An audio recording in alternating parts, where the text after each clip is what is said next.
Next video start करते हैं। Cultural acclimatisation. The word acclimatisation implies the adjustment of an individual in any situation. अच्छा कि जो एक पर्सन है वो किसी सिचुएशन में अपने आप को कैसे एडजस्ट करता है, उसका मतलब होता है एक्लिमेटाइजेशन। ठीक है, in simple words it means cultural adjustment. इसका मतलब क्या है कि वो अपने आप को कल्चरल एडजस्टमेंट कैसे देता है। When a person lives within a culture, अगर कोई आदमी है वो किसी कल्चर में रह रहा है, दे लर्न बिहेवियरल पैटर्न, तो वो एक उनका बिहेवियरल पैटर्न को सीख जाता है as per the culture of the place, उस जगह के कल्चर के हिसाब से। ठीक है, however when the same person moves to a new place, अगर कोई पर्सन है वो एक जगह से दूसरी जगह नए प्लेस पे जाता है और start working with an organisation, और उस ऑर्गेनाइजेशन के हिसाब से काम करने लगता है, they learn a new set of cultural behaviour, तो वहाँ पर वो नए कल्चरल बिहेवियर सीख जाता है एंड पैटर्न्स, और जो वहाँ के पैटर्न्स होते हैं उसको सीख जाता है उस प्लेस के हिसाब से। एग्जाम्पल है अ पर्सन, मतलब पर्सन यहाँ पर केयर टेकर वाले की बात हो रही है, living in A Bengali community, मतलब वो पहले एक किसी बंगाली कम्युनिटी में रह रहा है, will grow in a specific cultural atmosphere, तो वहाँ के ही एटमोसफेयर में वो पला बड़ा है। When the same person relocate to Gujarat for a job, और वही आदमी बंगाल से उसकी जॉब लग गई है कहाँ, गुजरात, तो वो गुजरात गया, he she will be subjected to a new cultural atmosphere, तो उसको क्या वहाँ पर एक नया एटमोसफेयर मिला है। ठीक है, कल्चर का। तो इसके कुछ स्टेजेस हैं, जैसे कि initial excitement, euphoria known as the honeymoon age, honeymoon stage बोलते हैं इसको। इनिशियल एक्साइटमेंट होती है, in this phase one will find, जैसे कि कोऑपरेटिव एटमॉस्फेयर, जैसे कि वहाँ का जो एटमॉस्फेयर हो कोऑपरेटिव होगा। Interest in learning new things, नई चीज़ सीखने को मिलेगी। मोटिवेटिंग एटीट्यूड, एटीट्यूड को मोटिवेट करने को मिलेगा। Intrigued with similarities between your culture and the new culture, और तुम्हें इन दोनों का वो, जैसे कि नए कल्चर में गए हैं या पुराने कल्चर में जिसमें थे उसमें क्या एक संबंध मिलेगा, कुछ सिमिलैरिटीज़ मिलेंगी। ठीक है,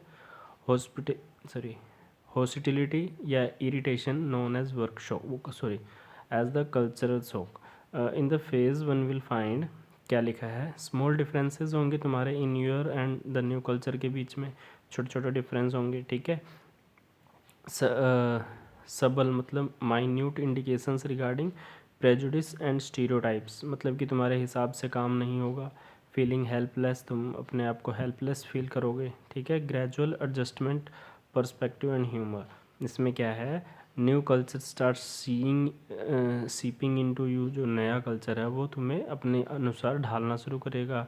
ठीक है, culture cues become easier for you to read, और जो कल्चर है वो तुम्हें ईजी रहेगा पढ़ने के हिसाब से। You start adjusting to the new culture, तुम नए कल्चर को एडजस्ट करना स्टार्ट कर दोगे। You begin adjusting to the emotional side of the new culture, new culture का जो इमोशनल साइड है उसको भी तुम एडजस्ट करना शुरू कर दोगे।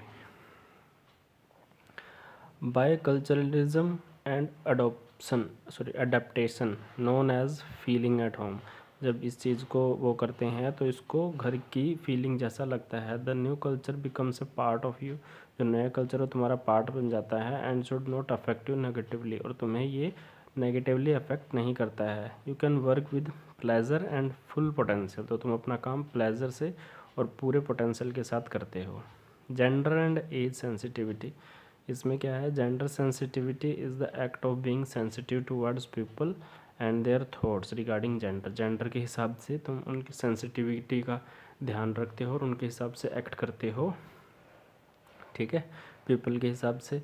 It ensures that people know the accurate meaning of gender equality, मतलब इस चीज़ का ध्यान रखना कि जो पीपल हैं वो एक्यूरेट मीनिंग समझते हो जेंडर इक्वलिटी का। एंड जज people based on there capabilities, और उनकी कैपेबिलिटी के अनुसार उनको जज करना चाहिए, ना कि उनके जेंडर के हिसाब से। ठीक है, in simple words it is identification, इसको आसान भाषा में हम आइडेंटिफिकेशन कह सकते हैं, मतलब पहचान करना। Consideration and acknowledgement of man and women, मतलब कि मैन और वुमेन की पहचान करना एज इंडिविजुअल्स। इम्पोर्टेंट टर्म्स बताई हैं, gender sensitivity, gender sensitising is about changing behaviour, इसका मतलब होता है changing behaviour and installing empathy into the views that we hold about our own and the other genders. It helps people in examining their attitude. इससे लोगों को मदद मिलती है उनके एटीट्यूड को समझने में एंड उनके बिलीव्स को समझने में, उनके क्वेश्चनिंग को समझने में, द रियलिटीज़ दे नो, और क्या वो रियलिटीज़ जानते हैं उसको समझने में. In simple words it is the identification.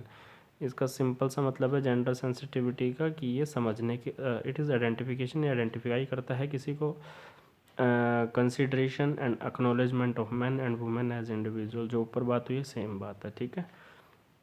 Gender equality it means persons of any gender enjoy equal opportunities. जो वो हैं वो अपने इक्वल अपॉर्चुनिटीज़ को इंजॉय कर रहे हैं. जिस भी पर्सन की बात हो रही है, responsibility and right in all areas of life. और उनके जो रिस्पॉन्सिबिलिटीज़ हैं, उनके अधिकार हैं, उनके एरिया के हिसाब से उनकी लाइफ के उसको वो करते हैं, उसको बोलते हैं जेंडर इक्वलिटी. जेंडर डिफरेंस क्या होता है? It is the basic difference and variance that are based on biological adaptation. मतलब कि कोई बायोलॉजिकली अडेप्टेशन के हिसाब से वो अलग होते हैं. कंबाइंड विद कल्चर, किससे जुड़े हुए होते हैं? कल्चर से जुड़े हुए होते हैं. And socialism between mails and females. Females और मेल्स में ये चीज़ें अलग अलग होती हैं. It remains variable across time and culture. ये बदलते रहते हैं किसके? समय और कल्चर के अनुसार. ठीक है. Gender discrimination. डिस्क्रिमिनेशन मतलब भेदभाव. It means treating an individual unequally. किसी एक इंडिविजुअल को अनइक्वली करना. और in disadvantages way based on the person gender. उस जेंडर के उसके पर्सन के जेंडर के हिसाब से उससे वो करना डिसएडवांटेजेस. जैसे कि for example paying different salaries. अलग अलग सैलरी देना फॉर ए सिमिलर और इक्वल पोजीशन और job to man and women. Same job के लिए किसी पर्सन को मैन को ज़्यादा सैलरी देना और वुमेन को कम सैलरी देना. ठीक है. Bridging gender differences. Gender differences का ब्रिज बनाना. Man and women react and communicate very differently. दोनों कम्युनिकेट करते हैं अलग अलग तरीके से. Thus there is quite some work disparity as both the genders have their style and method. हर किसी उसका अपना अलग स्टाइल और मेथड होता है to handle any situation and perform. किसी भी सिचुएशन को हैंडल करना और परफॉर्म करना. ठीक है. Although understanding and maturity varies from person to person. जो मेच्योरिटी है वो पर्सन टू पर्सन अलग अलग होती है. Even between these genders based on their knowledge. इन जेंडर्स की नॉलेज के हिसाब से, एजुकेशन के हिसाब से, एक्सपीरियंस के हिसाब से, culture, age and upbringing as well as how one's brain function. कि उनका दिमाग कैसे काम कर रहा है over a thought of problem. किसी विचार पे या किसी प्रॉब्लम के ऊपर. ठीक है. Some ways to bridge the gap are as follows. कुछ इन्होंने वो बताए हैं. Do not stereotype all man and women. मतलब सभी मैन एंड वुमेन को स्टीरियोटाइप नहीं करना चाहिए. Always stay aware of the style of communication of every gender. हर जेंडर से बात करने का स्टाइल के बारे में पता होना चाहिए, वर्बल नॉन वर्बल. ठीक है. To avoid any miscommunication and work better. किसी भी मिसकम्युनिकेशन को अवॉइड करना चाहिए और अच्छे से काम करना चाहिए. Always be aware of unconscious stereotypes. Unconscious stereotypes से हमेशा बी अवेयर होना चाहिए. एंड बायसेस मतलब भेदभाव नहीं करना चाहिए. And break past them whenever necessary. और ब्रेक करना चाहिए अननेसेसरी चीज़ों को. ठीक है. Recognise different styles of leadership as each one can be beneficial in its way. Recognise different style of leadership मतलब अलग अलग प्रकार के जो लीडरशिप है उनको रिकॉग्नाइज करना चाहिए. एज ईच कैन बी, हर एक को ये वो बेनिफिशियल प्रदान करता है किसी न किसी तरीके से. All genders should make room by providing sufficient time and space for the other. किसी दूसरे के लिए सफिशिएंट टाइम में रूम बनाना सभी जेंडर्स के लिए. In order to have each proper contribution in any matter और सिचुएशन. क्योंकि हर किसी का प्रॉपर कंट्रीब्यूशन होता है किसी भी मैटर या सिचुएशन में. ठीक है. Always gather information. हमेशा इन्फॉर्मेशन को इकट्ठा करना चाहिए. And learn about the communication style of each gender. हर जेंडर का जो भी स्टाइल होता है कम्युनिकेशन का उसको पढ़ना चाहिए. Considering the impacts of specific culture. Consider करना चाहिए इम्पैक्ट स्पेसिफिक कल्चर से related. and cultural norms related with regards to gender and sexual orientation. जो जेंडर होता है उसके सेक्सुअल ओरिएंटेशन के हिसाब से, ठीक है. Appointing dedicated staff members, appoint करना चाहिए डेडिकेटेड स्टाफ मेंबर्स को to implement the gender sensitive practice. Gender sensitive practice को इम्प्लीमेंट करने के लिए उनको प्रोवाइड करना चाहिए ट्रेनिंग, ठीक है. And provide regular reports on gender initiatives के प्रति. Way to reduce gender discrimination, taking effective steps against sexual harassment के प्रति इफेक्टिव स्टेप्स लेने चाहिए. And catcalling on the streets by both authorities and individuals. जो catcalling होती है उस स्ट्रीट में वो दोनों अथॉरिटीज़ और इंडिविजुअल के प्रति नहीं से उनको बचाना चाहिए, ठीक है. The inaction of bystanders encouraging harassment and catcalling in public areas. ये इन एक्शन हो, इनके ऊपर एक्शन लेना चाहिए बाय स्टैंडर्स जो बढ़ावा देते हैं हरासमेंट को और कैट कॉलिंग को पब्लिक एरियाज़ में, ठीक है. Gender stereotypes are how society accepts people to act based on their gender. उनके जेंडर के हिसाब से कैसे एक्ट करना है, जेंडर स्टीरियोटाइप्स ये सोसाइटी बताती है.